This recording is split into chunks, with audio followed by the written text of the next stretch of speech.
गुरु प्यारी सात संगत जी, आप सभी को राधा स्वामी जी। सात संगत जी कहते हैं ना, जाको रखे साइयाँ मार सके ना कोई। ऐसे ही घटना एक परिवार की है जिनकी रक्षा हमारे सदगुरु जी खुद करते हैं।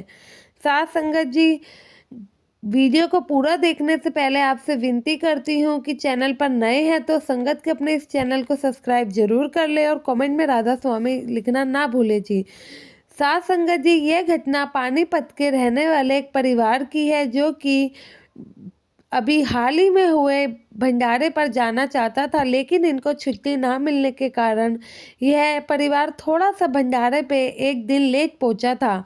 यानी कि सात संगत जी, यह लोग अपनी कार से शुक्रवार की रात घर से निकले थे। जब ये घर से निकले तो ये हस्बैंड वाइफ घर से निकले तो वाइफ कहती है कि चलो हम डेरे जा ही रहे हैं तो मेरे भाई को भी उठा लेते हैं। तो ये तीन जने रात में डेरे के लिए घर से अपनी ही कार में निकल गए थे। असल बात ये है कि ये तीनों ही नौकरी करते थे और बड़ी मुश्किल से इन्हें एक ही दिन की छुट्टी मिल पाई थी, यानी कि शनिवार वाले दिन की। और रविवार की तो सबकी हॉलीडे था ही।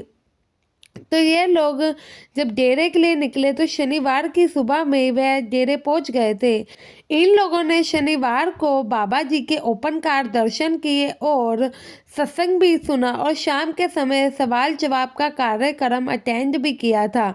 अगले दिन इतवार था तो इन्हें नौकरी पर जाने की कोई टेंशन तो थी नहीं। ये लोग शनिवार को आराम से डेरे घूमते हैं और लंगर खाकर आराम करने चले जाते हैं। अगले दिन फिर से तीनों ने सत्संग सुना और भोजन भंडार से खाना खाया। उसके बाद कम दोपहर के 3 बज गए थे तो यह तीनों दोपहर के 3 बजे डेरे से निकल पड़े। जब यह लोग डेरे से निकले तो उस बीवी का भाई कहने लगा कि दीदी, अभी तो हमारे पास बहुत टाइम है, क्यों ना हम यहाँ तक आए हैं तो अमृतसर इस बार घूम लेते हैं। तो उसका यह सुझाव सुनकर उसकी दीदी कहती है चलो कोई बात नहीं, चलते हैं। तो यह तीनों अपनी ही गाड़ी से अमृतसर की तरफ चले जाते हैं। अमृतसर पहुँचते पहुँचते लगभग इन लोगों को शाम के 7 बज जाते हैं। उसके बाद ये लोग थोड़ा सा वहाँ पर घूमते हैं और थोड़ा समय वहाँ बिताने के बाद ये वहाँ से पानीपत के लिए निकल जाते हैं। अब ये तीनों बहुत थके हुए थे क्योंकि शुक्रवार की रात से ही ये तीनों लोग ट्रैवल कर रहे थे। और जैसे कि मैंने बताया, शुक्रवार इन्होंने डेरे के लिए निकले, फिर ये आज भी, तो ये काफ़ी थके हुए थे जिस वजह से इन्हें काफ़ी थकान भी थी। लेकिन अगले दिन नौकरी पर जाने की इन तीनों को टेंशन भी थी। अमृतसर से जब ये लोग पानीपत के लिए निकले थे तो उस समय कम से कम रात के 10 बज रहे होंगे। तो उसमें से इनका जो बीवी थी उसका भाई गाड़ी चला रहा था, बाकी हस्बैंड वाइफ को नींद आ गई थी। साथ संगत जी, गाड़ी थोड़ी सी दूर चलती ही है कि इन्हें अचानक से झटका लगता है। जैसे ही झटका लगता है तो दोनों हस्बैंड वाइफ की नींद खुल जाती है। जब इन लोगों की आंखें खुलती हैं तो ये क्या पाते हैं कि इनकी गाड़ी का एक्सीडेंट हो गया है और गाड़ी पूरी की पूरी पलटी पड़ी है। गाड़ी पलट गई थी, इतने में आसपास काफ़ी भीड़ हो जाती है। आसपास गाड़ियां आके रुकने लगती हैं जो कि लोग उसमें से लोग निकलते हैं और इनकी मदद भी करते हैं। वहाँ पे लोगों ने गाड़ी में से तीनों को बाहर निकाल दिया तो वो लोग कहने लगे, तीनों के बाहर आ जाने के बाद कहने लगे कि अभी एक बंदा और गाड़ी में है, फटाफट उसको भी निकालो। तो ये बीवी देखती है कि हम तीनों तो यहाँ बाहर बैठे हैं, फिर ये लोग किसकी बातें कर रहे हैं। तो वहाँ से एक भाई कहता है जो गाड़ी में अभी भी है उन्हें हमें बाहर निकालना पड़ेगा, वरना वो गाड़ी के अंदर ही रह जाएंगे। इतने में संगत गाड़ी के पास पहुंचती है और गाड़ी को सीधा करने की कोशिश करती है। जब गाड़ी सीधी होती है तो वहाँ पे लोग कहते हैं कि आपके साथ जो चौथे थे वो कहाँ चले गए। तो बीवी कहती है कहाँ, हम तो 3 ही लोग थे। तो वहाँ पे लोग कहने लगते हैं कि लेकिन जब आपकी गाड़ी पलटी थी तो उस समय हम लोगों ने खुद देखा था कि आप गाड़ी में 4 लोग थे।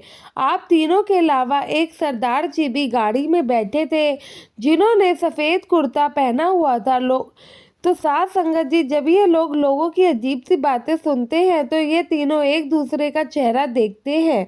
और जब ये बार बार लोग इनसे कह रहे थे कि तीनों के अलावा कोई और भी था, पर यह लोग नहीं समझ पाए कि लोग किसके बारे में बात कर रहे हैं। वहां पर मौजूद संगत बार बार यही कह रही थी और इन लोगों की कोई भी बात मानने को तैयार नहीं था कि यह लोग सिर्फ तीन ही थे। संगत बार बार कह रही थी कि एक सरदार जी भी आपके साथ बैठे थे, हमने खुद उनको अपनी आंखों से गाड़ी में देखा था, लेकिन अब वो यहाँ पर नहीं है। फिर यह तीनों लोग समझ जाते हैं कि यह लोग किन की बातें कर रहे हैं। और जब यह लोग अपने आप को संभालते हैं तो इन लोगों ने क्या पाया कि इन लोगों को एक भी खरोच नहीं आई। गाड़ी का नुकसान जरूर हुआ था, लेकिन ये तीनों बिल्कुल सही सलामत थे। थोड़ी सी भी चोट इन तीनों में से किसी को नहीं आई थी। जब इन्होंने गाड़ी को देखा तो ये तुरंत ही समझ गए कि गाड़ी में तो चोट लगी है लेकिन हमें नहीं लगी। तो सदगुरु जी खुद हमारी रक्षा करने के लिए आए थे, हमारी संभाल करके वो यहाँ से चले गए।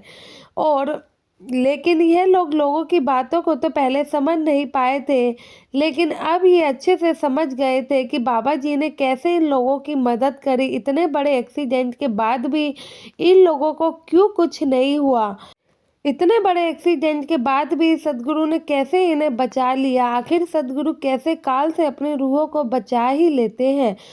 साथ संगत जी, हैरानी के साथ इन लोगों को खुशी भी हुई कि आज भले ही ये लोग मालिक से दूर हैं, लेकिन जिस मालिक पर ये विश्वास करते हैं वह मालिक हमेशा ही इनके अंग संग रहता है, इनकी संभाल करता है। साथ संगत जी, यह कोई पहली बार नहीं है कि हमारे सदगुरु अपनी संगत की संभाल करते हो। ऐसा बहुत सारी संगतों के साथ आए दिन होता रहता है, क्योंकि हमारे बाबा जी तो हर किसी के साथ हैं और उन्हें सबकी संभाल के लिए जाना ही पड़ता है। साथ संगत जी, बाबा जी के विश्वास पर आधारित ये साखी आशा करती हूँ आपको पसंद आई होगी। कमेंट में राधा स्वामी जरूर लिखिएगा और संगत के अपने इस चैनल को भी सब्सक्राइब जरूर करें जी। गुरु प्यारी साथ संगत जी, आप सभी को मेरी तरफ से राधा स्वामी जी।